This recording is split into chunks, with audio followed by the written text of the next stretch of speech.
जय भगवान श्री कृष्ण जी।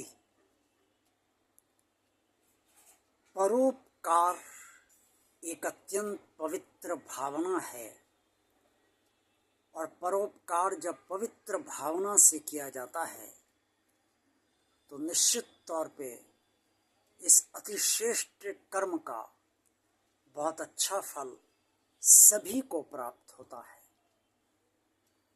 कहा भी गया है शास्त्रों में कि परोपकार से बढ़कर कोई अन्य धर्म नहीं है।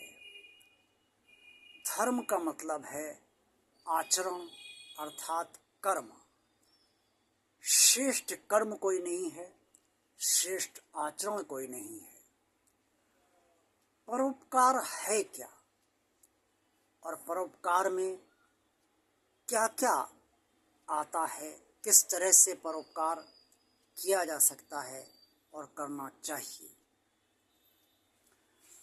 परोपकार का मतलब है कि किसी की सेवा करना और सेवा के बदले में कोई अपेक्षा न रखना, न वर्तमान जीवन में न भविष्य में। निस्वार्थ सेवा करना, कोई स्वार्थ नहीं। जब स्वार्थ नहीं होता है तो भावना भी शुद्ध होती है, और अगर स्वार्थ है तो विचार स्वार्थ से भरे होते हैं।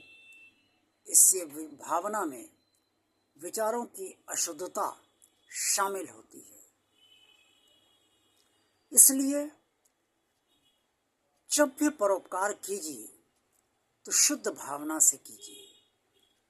अगर आप भोजन का वितरण कर रहे हैं तो ये अपेक्षा मत कीजिए कि जो लोग भी भोजन आपका निःशुल्क खा रहे हैं उनसे कल कोई भविष्य में आपकी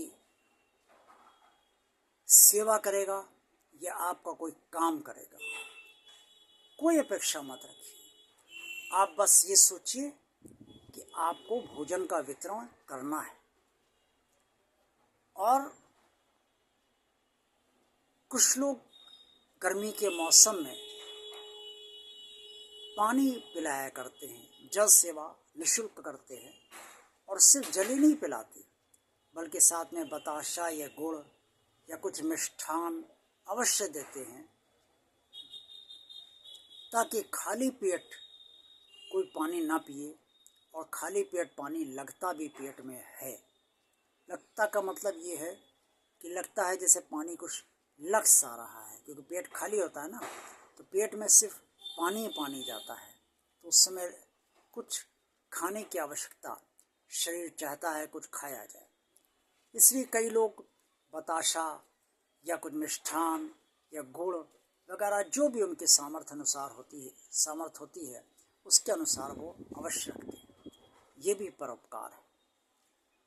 कोई बहुत बीमार है और उसकी सेवा करने वाला कोई नहीं, उसकी देखभाल करने वाला कोई नहीं, उसकी देखभाल का जिम्मा आप ले लीजिए, उसकी सेवा कीजिए।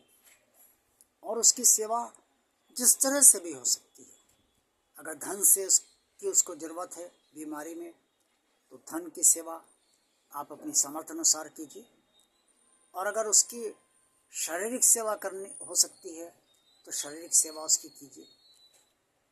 सेवा से बढ़कर कोई धर्म नहीं है और परोपकार का मतलब ही सेवा है, निस्वार्थ सेवा। आजकल की तरह नहीं, जहाँ सेवा में बैंक को भी शामिल किया जाता है, इंश्योरेंस कंपनी को भी शामिल किया जाता है, और रोडवेज़ की बसों को या ट्रेन को भी शामिल किया जाता है। इन सबको भी शामिल किया जाता है, लेकिन ये सब सेवा के बदले शुल्क लेते हैं। सेवा वो है जो निःशुल्क हो, वही परोपकार है। तो जब भी परोपकार कीजिए उसका कोई प्रतिफल की आशा अपने मन में कभी ना रखिए, अपनी बुद्धि में कभी ना रखिए। और ये भी ना सोचिए कि आप परोपकार कर रहे हैं क्योंकि परोपकार अगर आप ये याद रखेंगे कि मैंने इतना किया, उतना किया, इतना परोपकार किया, इतनी सेवा की, तो आपको कष्ट तब होगा जब आपका समय बदलेगा। और जब आपका समय बदलेगा तो निश्चित तौर पे आप चाहेंगे कि आपके सत्कर्मों का फल आपको मिले। और तब आप ये सोच सकते हैं, और अक्सर लोग सोचते भी हैं कि उन्होंने बहुत सेवा की है लेकिन आज खुद बुरा समय उनका चल रहा है, तब उनका कोई साथ नहीं दे रहा है। ये उस समय वो सोचते हैं जब वास्तव में उनका कोई साथ नहीं देता है। उस समय वो अपने भगवान से भी यही कहते हैं कि प्रभु मैंने तो सेवा बहुत की लेकिन मुझे कोई अच्छा फल नहीं मिला, उल्टे मेरे ही जीवन में मुसीबतों का पहाड़ आ चुका है। ऐसे समय में ये मत भूलिए कि भगवान ने जिस सेवा की बात कही वो निस्वार्थ कही। अफसोस नहीं होना चाहिए सेवा करने के बाद, किसी तरह का कोई पछतावा नहीं होना चाहिए कि मैंने सेवा की मुझे फल नहीं मिला। एक भक्त भी भक्ति करता है, निष्काम करता है, उसी से भगवान से प्रेम होता है और उस समय वो कोई भगवान से अपेक्षा नहीं करता। भाग्य की स्थितियां चाहे जितनी अच्छी चले या बुरी चले, उससे कोई भगवान से शिकायत नहीं होती।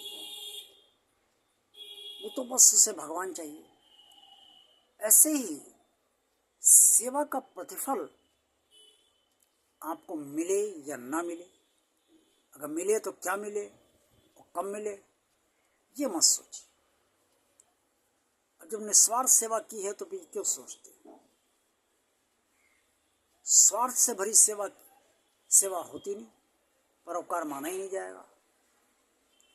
कुछ कर दिया और अखबारों में नाम अपना छपवा लिया, टीवी या मीडिया को, इलेक्ट्रॉनिक मीडिया को बुलाकर अपनी पब्लिसिटी करा दी, ये सेवा नहीं है, ये स्वार्थ है कि बहुत सारे लोग आपको देखें और समझें कि हाँ भाई ये आदमी जो है बहुत कार्य कर रहा है।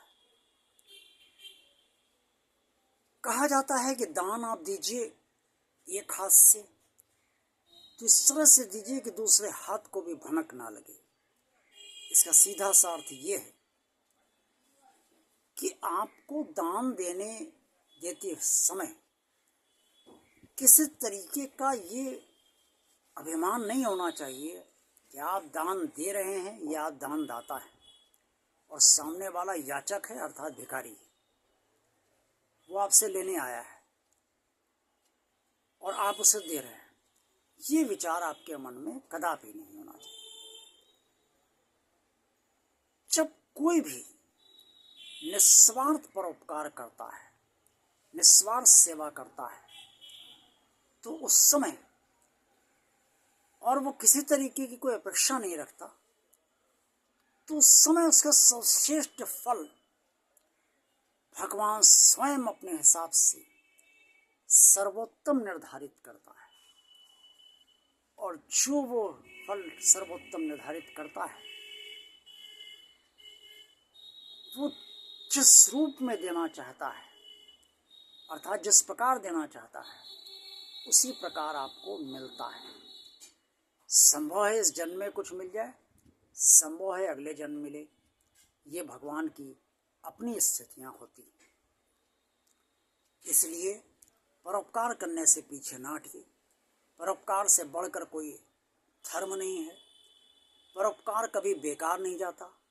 भगवान श्री कृष्ण ने श्रीमद् भगवद गीता में स्पष्ट कहा है कि पार्थ, कोई भी शुभ कर्म निंद गति को प्राप्त नहीं होता, अर्थात हर शुभ कर्म की अच्छी गति ही होती है और गति का मतलब फल अच्छा प्राप्त होता है। तो जो शुभ कर्म करेगा उसकी गति भी अच्छी ही होगी। हो सकता है आपको कोई रोग हो, परोपकार करने से आपका रोग ठीक हो जाए। हो सकता है आपको धन की तंगी बहुत ज़्यादा चल रही हो, उसमें सुधार होने लगे।